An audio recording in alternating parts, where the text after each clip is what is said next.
পরিক্রমায় অংশ নিয়ে স্বরূপগঞ্জ যাওয়ার পথে এক দুর্ঘটনায় আহত হলেন এক শিশুসহ একাধিক বৃদ্ধা।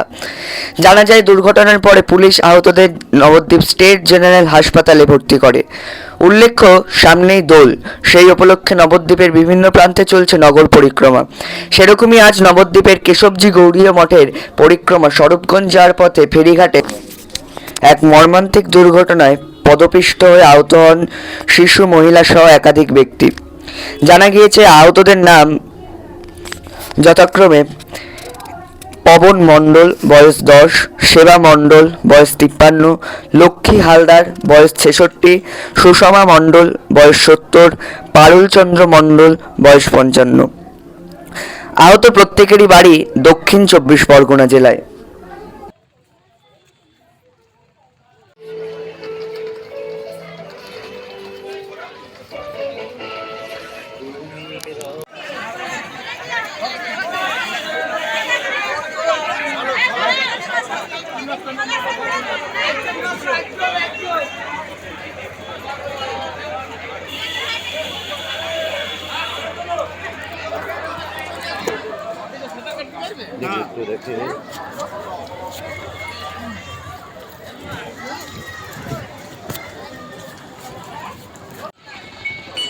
হ্যালো, হ্যাঁ বলো।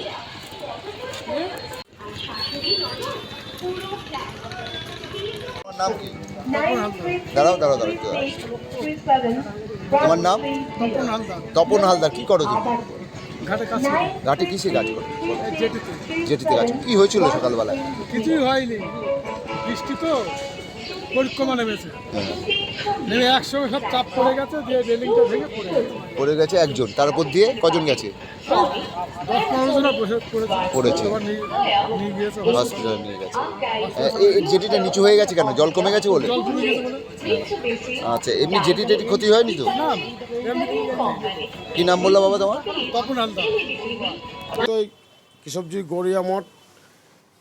গড়িয়া মঠের পরিক্রমা নেমেছিল। তা আমাদের এখানে নৌকো, লঞ্চ যথেষ্ট ছিল। এইবার আমরা যখন লোক পার করছি, অল্প অল্প করে লোক ছাড়ছি। ওই সামনে আমাদের একটা লক গেট থাকে, অল্প অল্প করে লোক ছাড়ছি, অল্প অল্প করে লোক উঠছে, ঠিকঠাক চলছিল। তখনই ঠিক একটা লোক ওই বৃষ্টিতে পা স্লিপ করে পড়ে যায়। এবার উনি পড়ে যাওয়ার পরে এবার পিছনে যারা ছিল তারা সব হুমড়ি করে পড়ে। ওই মহিলাও ছিল, পুরুষও ছিল। পড়ে গেছিলো 4-5 জনা, একজনাই পড়েছিল। এবার তারপরে ওনার উপরে আরও সব পড়েছিল। তা সেই সময় আমরা ওই আমাদের প্রশাসনও ছিল, সিভিক ভলেন্টিয়ার ছিল, আমরাও ছিলাম, আমাদের স্টাফ ছিলাম। তাড়াতাড়ি করে তাদেরকে তুলে ফুলে নিয়ে তাদেরকে কিছু ওই হাসপাতালে পাঠানো হয়েছে।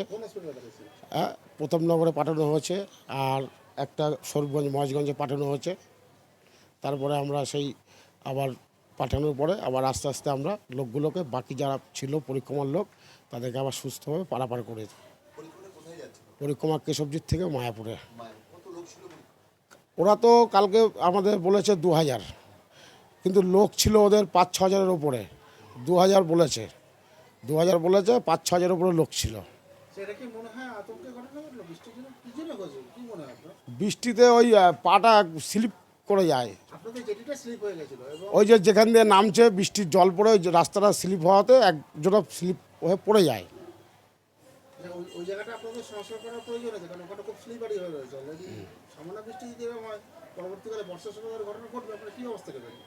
আমাদের ওইখানে তো উঠার সেই সিঁড়ি করা আছে, কাঠের ধাপ করা আছে, ঠিক আছে। এবার বয়স্ক লোক পড়ে গেছে, মানে যেই ব্যক্তিটা পড়েছে,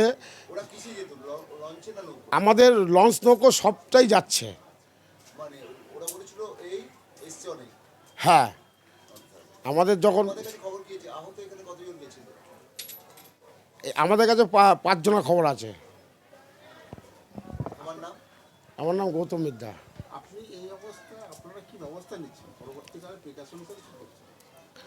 আমরা এই অবস্থায় এখন ওই আমাদের আরও যেসব পরিক্রমা নামবে, এবার আমরা এই রাস্তা থেকে লক গেট করব। লক গেট করে, রাস্তার থেকে লক গেট করে আমরা এরপরে পরিক্রমাগুলো অল্প অল্প করে ছাড়বো। আর এটা আজকে যেটা ছাড়া হচ্ছে, এটা ওইভাবেই সিস্টেমেই চলছিল। কিন্তু ওই বৃষ্টিতে প্লাস একটা বয়স্ক লোক পড়ে যায়, এবার ওনাকে তুলতে গিয়ে আরও ওই পিছনের লোকগুলো ওনার গায়ে হুমড়ি খেয়ে পড়ে। শ্যামা মণ্ডল। শ্যামা মণ্ডল, আপনি কি চাপা পড়ে গিয়েছিলেন? ভিড়ের চাপে চাপা পড়ে গিয়েছিলেন, পরিক্রমায় ছিলেন? আচ্ছা, আপনি কোথা থেকে এসেছিলেন? আমাদের বিষ্ণুপুর থানা। বিষ্ণুপুর থানা, দক্ষিণ 24 পরগনা, তাই তো? আপনার ওই দেবানন্দ গৌরীয় মঠের পরিক্রমায় যোগ দিয়েছিলেন দোল পূর্ণিমা উপলক্ষে, সেখানে